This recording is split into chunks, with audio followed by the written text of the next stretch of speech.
अर्थ sequence. मैंने आपको कल बताया था, इसको हम बोलते हैं उर्दू में जमी सिलसिला। क्या बोलते हैं हम? आपको बताया था कि एक खास फर्क होता है। क्या होता है? याद आपको? मैंने बताया था अगर ये 2 है, ये 4 है, ये क्या है 6 है, ये क्या है 8 है। एक कितने का यहाँ पर 2 है, यहाँ पर कितना फर्क है 2 का, यहाँ पर कितने का है 2 का है। ठीक है जी। एक कांस्टेंट है, इसको हम बोलते हैं कांस्टेंट। वो होता है जो एक खास हो, मतलब 2 है ना, 2 2 2 2, ये ना हो कि 3 हो जाए या 4 नहीं, थ्रू आउट यही चलता रहे। अगर 3 है तो इधर भी 3 हो, इधर भी 3 हो, इधर भी 3, जितनी भी टर्म्स हो आपकी सब में क्या हो 3 हो। ठीक है ना, ये होता है। वो क्या होता है आपका, ये इसमें अर्थमेटिक सीक्वेंस में आपने ये चीज चेक करनी है सबसे पहले। ठीक है जी। उसका जो फर्क होगा, जो डिफरेंस होगा, वो क्या होगा, वो एक खास होगा। ठीक है, एक कांस्टेंट होगा, उससे ना कम होगा ना ज्यादा होगा। इसका मैंने फॉर्मूला बताया था आपको, डी बराबर, डिफरेंस को हम किससे शो करते हैं? डी से। किससे? छोटे डी से। ठीक है ना, स्मॉल जो लेटर होते हैं उसको A2 minus A1, A2 minus A1। मैंने आपको बताया था पहली जो टर्म होती है, पहली जिसको आप रकम बोलते हैं, वो आपकी कहते हैं A1। A1 क्या आपका 2 है। क्या आपका? अब A2 क्या आपका 4, तो दूसरी क्या होगी, वो A2 होगी। दूसरी टर्म, पहली टर्म A1, दूसरी टर्म A2। हमेशा दूसरी टर्म में से पहली टर्म को क्या करना, आपने माइनस करना है, यानी A2 मनफी A1। ये देखो A2 क्या आपके पास 4 A2 की जगह A2 की जो टर्म है, जो रकम है, वो हमने लिख दी, माइनस की जगह पर माइनस। आगे क्या है A1 की जगह पर हम क्या लिखेंगे 2। आप डिफरेंस क्या आ गया, 4 में 2 निकाले, क्या बचा 2 आ गया।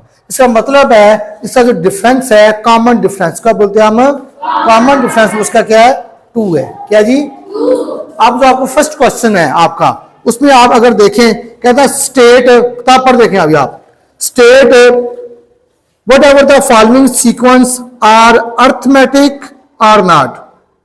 आप कहते हैं स्टेट बयान करे वट एवर, जो भी यहां दिया गया, द फॉलोइंग सीक्वेंस, जो नीचे सीक्वेंस दी गई है, सीक्वेंस मैंने बताया था ना सिलसिला है। ठीक है ना, एक तरतीब को बोलते हैं सीक्वेंस। ठीक है ना, खास तरतीब, एक खास पैटर्न को बोलते हैं। आर अर्थमेटिक आर नॉट, वो अर्थमेटिक है या नहीं है, यानी ये इस तरह की है, खास फर्क उसमें आ रहा है या नहीं आ रहा, ये चेक करना आपने।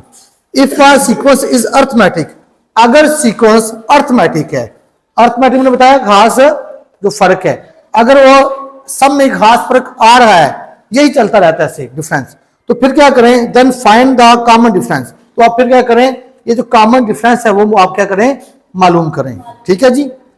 इसका हम क्वेश्चन नंबर 1 करते हैं जी। वो क्या आपका 7 है, 10, 13 और 16। इसको हमने लिख लिया, इसको हमने आप देखो, इसमें उसमें कितना फर्क है,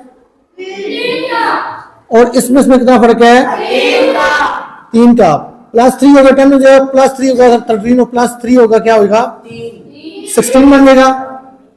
अब देखो ये फर्क जो है, जो डिफरेंस है, वो कांस्टेंट है या नहीं है? कांस्टेंट है ना। अगर ये भी 3 है, इधर भी 3, इधर भी 3, तो ये अर्थमेटिक सीक्वेंस होगी या नहीं होगी? होगी। क्यों होगी? क्योंकि इसमें जो डिफरेंस है वो क्या, इसका एक खास है, एक कांस्टेंट है, वो चेंज नहीं हो रहा। ये नहीं है कि 3 है तो 4 आ जाए, ऐसा नहीं हो रहा। तो फिर ये कहेंगे सो दी डिफरेंस, डिफरेंस का मतलब क्या होता है, फर्क, is constant, is so it is an arithmetic sequence। ये अर्थमेटिक सीक्वेंस होगी। अब इसका जो कॉमन डिफरेंस कितना आ रहा है जी, इसका 3 है। अब इधर देखो कॉमन डिफरेंस, वो क्या है जी आपका, इसका डिफरेंस वो है 3। बेशक आप ऐसे भी लिख सकते हैं, बेशक आप ऐसे भी करके लिख लेंगे A2 मनफी A1, A2 आपके पास क्या है 10 है, A1 क्या आपके पास 7 है, कितना हो गया 3 हो गया। ठीक है, ऐसे निकालो या ऐसे लिख दो, ये इसमें आपकी मर्जी है। अगर आप ये आगे उसमें फार्मूले के तहत ये हल हो सकती है, वरना वो नहीं हल हो सकती थी। अच्छा जी, नंबर 3 है 1 है 4 है 9 15 एंड सो ऑन। इसका मतलब ये चलती जा रही हैं, रुकेंगी नहीं, ये चलती जा रही। इसमें कितना डिफरेंस है 3 का, इसमें कितना डिफरेंस है 5 का, इसमें कितना डिफरेंस है, तो ये एक जैसे हैं, तो ये फिर अर्थमेटिक सीक्वेंस नहीं होगी। अर्थमेटिक सीक्वेंस अगर एक ही चलता रहता ना, या 5 का ही हर एक टर्म में 5 का था दोनों टर्म में तो था ना, वरना अब तो ये नहीं होगी। ठीक है जी, समझा गया पहला क्वेश्चन। आप इसको बंद कर दो। ये आपकी एक, अब ये दूसरा सवाल आपका, the nth terms of the arithmetic sequence are given.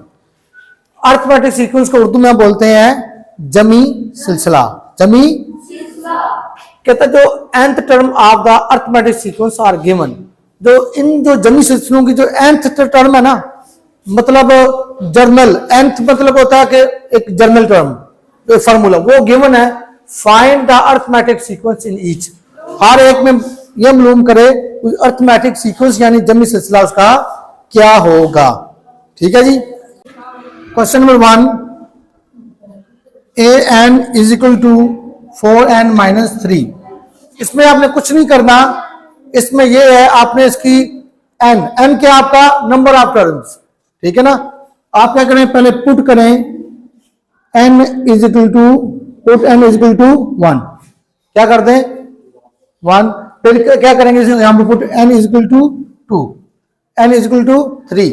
आप पुट करते जाएंगे, आपके पास उसकी टर्म्स आती जाएंगी, उसकी टर्म्स आपके पास आती जाएंगी।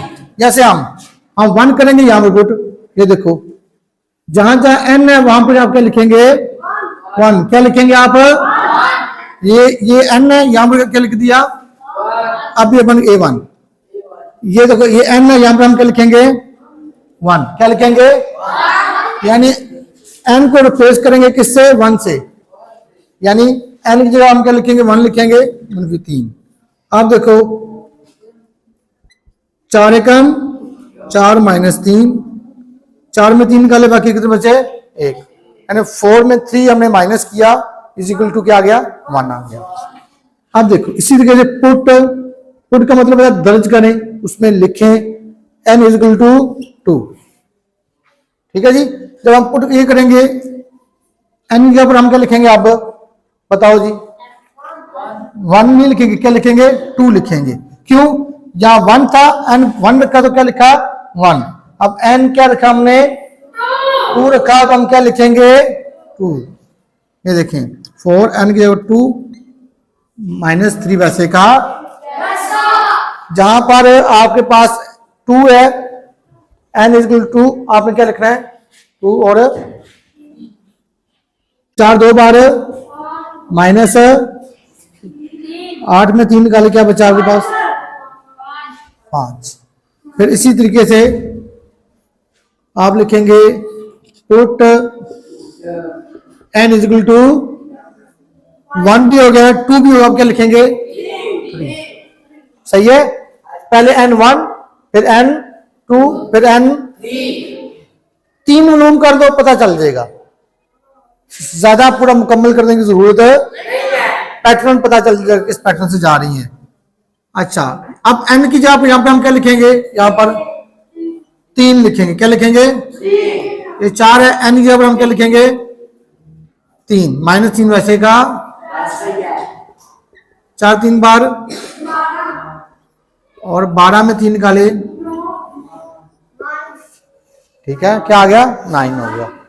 तो अब इसकी ये आ जाएगी, इसकी सीक्वेंस ये बनेगी इसकी, देखो ये आया आपका 1 के बाद फिर क्या बनेगा आपका 5 के बाद 9, ऐसे फिर ये अर्थमेटिक सीक्वेंस चलती जाएगी। ठीक है जी, ये इसका बनेगा सिलसिला। इस पर आप आगे लिख सकते हैं। ठीक है, the arithmetic sequence is as follows. ठीक है, जो जमी सिलसिला ऐसे इसको आप चलाएंगे, ऐसे जारी रहेगा ऐसे। अच्छा जी, क्वेश्चन नंबर 2 ये देखें जी, a n is equal to 2n minus 5। अब यहां पर भी n की हम मुख्तलिफ वैल्यूज 1 2 3 4 5 भी कर सकते हो, लेकिन मैं 3 ही पुट करूंगा। ठीक है ना, इससे समझ आ जाएगी आपकी सीक्वेंस किस हिसाब से जा रही है। अच्छा जी, अब हम पहले रखेंगे n को, क्या रखेंगे 1। क्या पुट करेंगे, n इज इक्वल टू 1। देखो जहां जहां n है वहां पर आपके लिख दोगे। अब ये क्या है n, यहां पर क्या लिखेंगे, क्या लिखेंगे, ये 1 हो गया। आगे हम क्या लिखेंगे, -5। बाकी रकम वैसे की वैसे। 2 1 जा 2 -5। 5 में 2 निकाले, कितने बचते हैं, ये -5 है। बड़ी रकम 5 है या 2 है, 5 के साथ कौन सी अलामत है, माइनस, तो ये -3।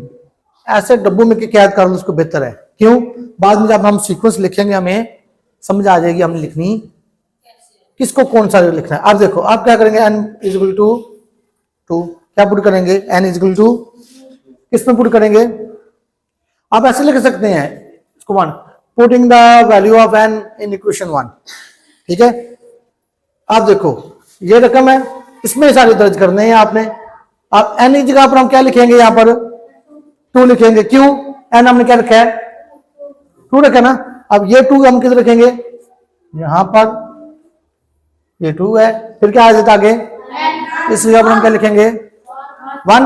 क्यों 1 लिखेंगे बताओ आप, बताओ 1 क्यों लिखेंगे हम, यार मैंने क्या रखा है, तो 1 क्यों लिखेंगे फिर, तो पहली रकम थी ना, अब ये कौन सी है, तो फिर दूसरी रकम में क्या है जी, आप 2 है ना, फिर यहां पर लिखेंगे 2 2 बार 2 2 4 -5, क्या बचा आपके पास, -1 5 में 4 निकल 1, लेकिन बड़ी रकम कौन सी है, 5 है। जो बड़े हिस्से के साथ जो होगा वो लिखेंगे, ये माइनस है, तो ये -1 हो गया। ठीक है जी, अब हम क्या करेंगे, n को क्या रखेंगे 3, किस में रखेंगे, जो जनरल टर्म है आपके पास, ये जो nth टर्म है वाली जो सीक्वेंस आपकी, ये देखो n को यहाँ पर क्या लिखेंगे 3, ये 2, यहाँ पर आप n की जगह हम क्या लिखेंगे बताओ जी, क्या लिखेंगे, क्यों, क्योंकि हमने n को क्या रखा, तो जहां जहां n आएगा वहां 3 हम पुट कर देंगे। 2 6 हो जाएगा, 2 3 बार 6 -5, 6 में 5 निकाले, तो अर्थमेटिक सीक्वेंस फिर क्या बनेगी, so the arithmetic sequence is as follows. क्या होगी, A1 क्या आपके पास, A2 क्या आपके पास, A3 1, फिर एज सो ऑन। समझ आ गई आपको। क्वेश्चन नंबर 3 और आप 4 आप खुद करेंगे। ठीक है, बिल्कुल सेम पैटर्न के जरिए करेंगे। n को 1 रखेंगे, फिर n को 2 रखेंगे, फिर n को 3 रखेंगे। n को 4 भी आप रख सकते हैं, इसमें हर्ज कोई नहीं है। ठीक है ना।